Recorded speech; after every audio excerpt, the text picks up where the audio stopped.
Welcome back to the Unathletic, everyone. When we were last with you, we were talking about soccer, and guess what? We're talking about more soccer. I think we're almost at the point where we just need to make this a soccer podcast. Pretty much, yeah. We devote a hefty amount of time to soccer each episode. However, we do like other sports, which, contrary to popular belief, we do like other sports, and we're actually going to get to basketball in a few minutes here. But beyond just that, I think even though we just got done talking about the Champions League, and the Champions League was so entertaining, as an Arsenal fan, I have had to resort to watching Europa League, and at the beginning of the year, I was not too excited about it. I'm like, wow, we're going to have to, go play Red Star Belgrade, and I don't know how I feel about that. And this quarterfinals of the Europa League was arguably just as entertaining as what happened in the Champions League, honestly. Like, with the amount of crazy comeback wins that happened on the European International Soccer scale over this entire past week, it was an amazing week to be a soccer fan, and I think it would be amiss if we didn't address kind of what went on in the Europa League and acknowledge these teams that had these crazy comebacks in this way. So I think for the sake of myself, we'll start with Arsenal, who took on CSKA Moscow in this quarterfinal draw. Arsenal drew 2-2 against CSKA in this second leg, but they ended up advancing on a 6-3 aggregate score. So they were able to get it done. There was some nerves definitely in that second leg, especially when CSKA Moscow went up 2-0 at around the 50th minute. Myself as an Arsenal fan and other Arsenal fans are really getting nervous, I think, and thinking, oh man, are we going to just blow another one? But that was not the case. That was very encouraging. Goals from Aaron Ramsey and Danny Welbeck, the two guys that have consistently performed in this competition all year. These guys stepped up and really, put the win away for Arsenal. But, as an Arsenal fan, if I'm being completely honest, even though this win is great, there's definitely still question marks. That is for sure. Yeah, I mean, look, for those of you who don't know, the winner of the Europa League gets an automatic bid to the Champions League, and since there is no chance in hell Arsenal's going to finish top 4, this is their one way to get back into the Champions League. And you know what? Given the fact that Arsenal cannot defend to save their lives, they make some of the stupidest defensive mistakes. I mean, look, man, you make fun of MLS for the defending. I don't understand how you could make fun of MLS for its defending and also defend Arsenal's defending. I don't defend Arsenal's defending. I'm just saying. I'm like, some of the defending that Arsenal does would not make it in MLS. I'm just gonna put that out there. Yeah. That is USL defending right there. But given the fact what's your question? Given the fact that Arsenal cannot defend to save their lives, do you think that they can win this competition? I mean, I think, and we've discussed this before, on their day, Arsenal can beat any team in the world. And I think it's a question that, there's a difference between, will they and can they? I think they can, but will they? I'm honestly not too sure. I mean, we lost to Newcastle over the weekend, which was not encouraging. Shout out DeAndre Yedlin. DeAndre Yedlin, yeah, American repping in the Premier League. He is a stylish man. Side note, he's a very stylish dude. Very stylish guy. He's got his cool hair, and he's just a stylish guy. Glad he's repping. Anyways, getting back to this. So losing 2-1 to Newcastle, even though Lacazette scored, not encouraging. Not a very encouraging result at all. And Mustafi, man. Oh, gosh, man, Mustafi. I was watching Arsenal Fan TV before the show, and Troops. My main man Troops, your Twitter buddy Troops. Yeah. He tweeted at Nate last week, so basically him and Troops are tight now. Mustafi, he's so suspect, and they were on Arsenal Fan TV. They brought up the fact that Arsenal at the beginning of the season were actually shopping him after one season of being at Arsenal. So maybe Arsenal themselves even acknowledge, hey, this guy is not who we thought we were getting, and he had a tentative deal to Inter Milan actually set up, but the deal fell through on deadline day. So we've actually kept him. And the reasons as to why he is starting, I think the only reason I can think of is there's probably some clause in his contract that says he needs to start X number of games because his defending has been atrocious. That guy needs to buy new cleats because he is slipping all over the place, physically. He'll just eat the dirt out of nowhere. And it's so amazing that he was on the Germany World Cup winning squad, and the German national team believed he had the quality to be on that team that won the World Cup, and he just has completely fell off a cliff. And I think it's partly to do with him just not having confidence, but Arsenal coaching is just atrocious on the managerial level all the way down. It's a systemic problem. So it doesn't surprise me that he has deteriorated in that way. I can go on forever about Mustafi. I get it. And these defensive issues are definitely something that we need to shore up. I mean, I think if we have any chance of beating Atletico Madrid, we're going to have to sit Mustafi, which is something that Arsene Wenger doesn't want to do.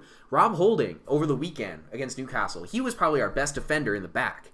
And so give Rob Holding a start. Give the guy with the hot hand, if you will, the start on the day. And against Newcastle, we didn't start Ramsey. We didn't start Welbeck. Arguably 2 out of our probably 4 really hot players right now, if you look at Aubameyang and Lacazette or the other 2. And Aubameyang can't play in the Europa League. So, I think the key in order to get through this draw with Atletico Madrid is Aaron Ramsey and Welbeck are going to continue to start. And, with Arsene Wenger, you never know. But these 2 guys are like my X factor. Like, if these guys are able to get a goal apiece in the draw itself over 2 legs, I think we have a legitimate shot of winning this draw. And El Neni holding it down in the back. He actually had an okay game against Newcastle. I'd like to just see a little bit more support in that way. But, man, oh man, like when I saw that we drew Atletico Madrid, I'll be honest with you, like, that's I didn't have a lot of confidence. I was really hoping we drew RB Salzburg, and we've kind of gotten lucky in that way in the Europa League thus far, drawing CSKA Moscow, drawing Ostersunds, that Swedish side. So yeah, man, hopefully I answered your question, but yeah. I believe that if we're able to, I think on their day, just play the right defensive players, and Aaron Ramsey and Welbeck are just going to have to carry the team. You talk about Arsenal on their day, Arsenal at their best. How many times this year have we seen Arsenal at their best? Because I can think of 2 times. I can think of that home match versus Spurs in November, and I can think of the first leg against Milan. But besides that, I cannot remember any other time where Arsenal at their best against a team that was as good or a little bit better than them. Like I just cannot think of Arsenal when they're at their best. So yeah, I mean, Arsenal at their best can go toe to toe with anybody, but they're never at their best. I mean, I think to push back on that, I think those 2 matches were the two most important matches of the season, which is like I don't think that's a coincidence. Like, your home match against Spurs is definitely arguably the most important match of your domestic league, like unequivocally. And that's not to take anything away from, obviously they should have, put in results against, like, when they weren't getting results against teams like Bournemouth and Watford and those teams. But I think for whatever reason, and I think it comes down to tactics and players just feeling more up to it against these big sides. That's why, I don't think anyone really gave Arsenal that much of a shot against AC Milan, especially AC Milan had come in with 8 straight wins. Then Arsenal put in a great performance at the San Siro. So essentially what I'm saying is we never know with Arsenal. They're such a mixed bag, and at their best they're so good, and at their worst they're literally like a League 2 side. So we're just, I'm just as a fan hoping for the best, and but definitely not. I'm not very encouraged that we drew Atletico. Yeah. I mean, just I got Atletico coasting through. I don't think it's going to be close. Yeah, that's just my prediction. So moving on before I probably jump on your side of the bandwagon with that. As we mentioned before, there were some crazy games in the Europa League, and I think we want to start with Marseille. They came back and beat RB Leipzig, who's a quality Bundesliga side, after being down in the first leg, by a modest score of 1-0. That second leg, definitely a lot different than the first. The second leg score was 5-2. Hiroki Sakai scoring from the halfway mark to secure that victory for Marseille. And I was watching that game live on my laptop in one of the restaurants we have on campus here at USD, and I was just blown away by the atmosphere. I was blown away by Dimitri Payet, who should have had 2 goals, but had 1 for sure goal. But the second goal, he had probably a 30-yard top corner just banger of a goal that was disallowed because one of his teammates fouled a guy. And so Dimitri Payet, him playing at his best, we got a taste of him in the Premier League for West Ham. He carried that entire West Ham team that whole year. He's just a quality player that I think can put a team on his back and just completely go into the next round. And yeah, so Marseille going into the next round, they're a really scary team. If as an Arsenal fan, I would be maybe arguably equally as scared to play a team like Marseille as Atletico Madrid, because Marseille probably had a lot more of a convincing win than Atletico honestly did. Atletico didn't look that strong against Sporting Lisbon. They really didn't. They just squeezed by. I think the second leg score was just a 0-0 draw. 1-0. It was a 1-0 for Sporting. So they lost that second leg, and it was that leg reminded me of the Bayern Munich leg in the Champions League. Just kind of a team that you would expect to go through. Like, it was a little harder than you would initially think. And albeit that may have been a testament to just the way in which Atletico play. They're able to lock down on defense like no other team in the league, and Griezmann is able to kind of go up and get 1 or 2 goals, and that's kind of how they win games. So, albeit that's probably their strategy going in, is just to kind of lock it down and use Jose Mourinho's tactics, except more effectively. And just so Atletico Madrid are going through, Marseille are going through, and then finally, Austrian side, RB Salzburg came from behind and beat Lazio with a final aggregate score of 6-5. RB Salzburg, definitely not a team that you would think to beat a team like Lazio, who has a player by the name of Ciro Immobile, who's probably the most underrated player and unacknowledged player in the world. What he's doing so far, he has 39 goals in all competitions. Mo Salah has 40. Ciro Immobile is 39. So, all testament to Ciro Immobile in the way that he's carried Lazio. It looks like Lazio and Serie A are going to qualify for Champions League next year, just outright, because of the ways in which he has just really performed. Is Ciro Immobile a former Dortmund player?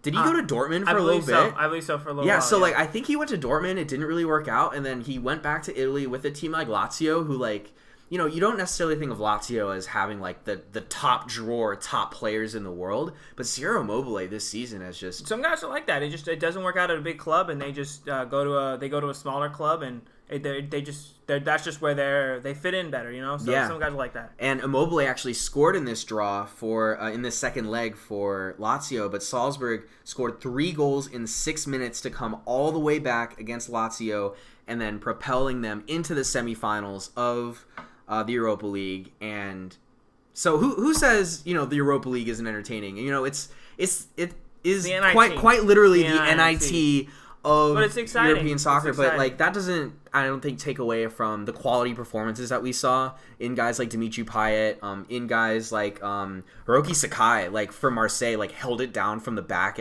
on defense and scored a goal on top of it. So some of the performances we were seeing were really great, and I think what makes soccer for me such an enjoyable sport to watch is the fans, just how much it really means. The passion is just, we don't see that in American sports. And the Stade Velodrome, after that final goal for Marseille, that's where the European Championships, the final was played in France. I believe it was 2016, the French Federation of Football had that game in the Stade Velodrome in Marseille over the big stadium in Paris, whose name escapes me. Parc des Princes or something like that. Yeah, Parc des Princes. I don't speak French. Nope, but you're going to Paris this summer. Yeah, you're going to France. You better learn.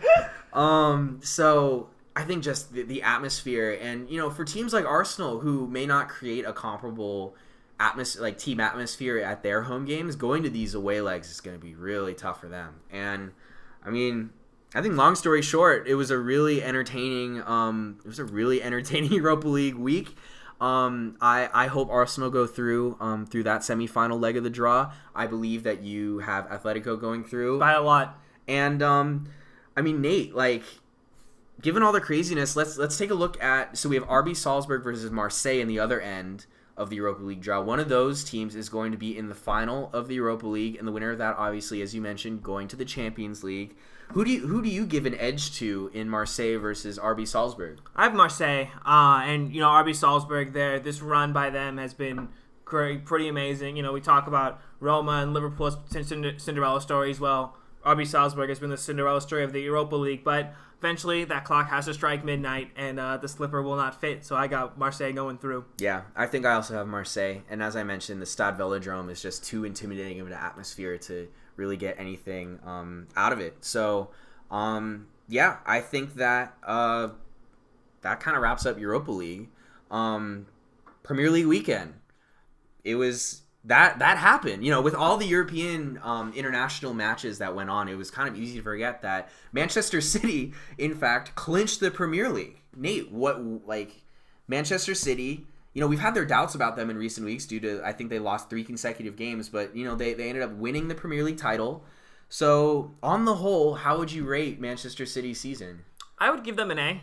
That's how I would rate their season. And I think, we can talk all we want about the money and all this stuff about Pep Guardiola, but I think Pep is as good a manager as there is in the world right now. And, yeah, you can spend all this money on players, but you have got to put players in a position to succeed. And the other team in Manchester United, has not done that versus Pep Guardiola has in the way that he's developed players in training. And I think that this is one of the best Premier League teams of all time, in my opinion. Yeah, definitely one of the best, not the best. I think especially since they went out in the Champions League, lost against Man United when they had the chance to clinch against their bitter rivals in that way.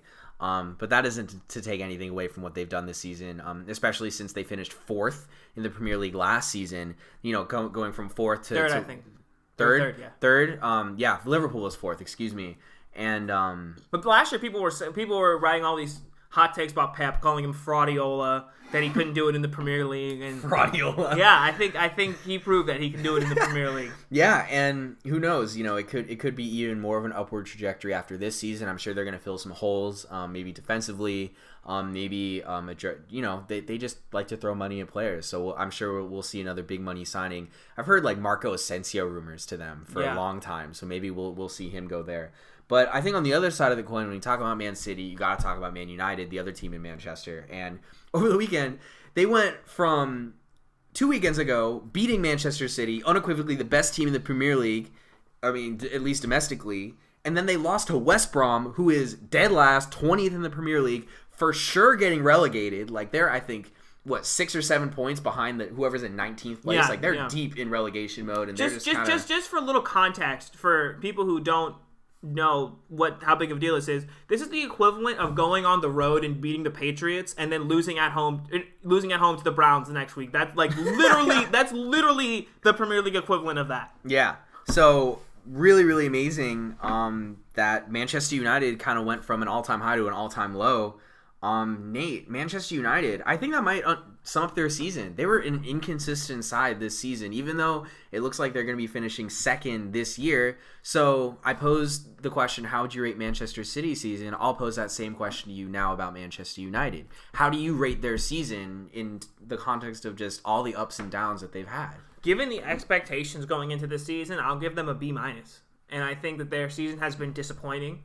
I have not been impressed with them since August. When they were in August, they were rolling through teams, and then kind of, August, September, they started to struggle a little bit. They lost to Huddersfield, and then from that point on, they've been very pragmatic. And yeah, I just have not been impressed with them, despite having very high quality players. Yeah, and I definitely agree with you. I have not been impressed.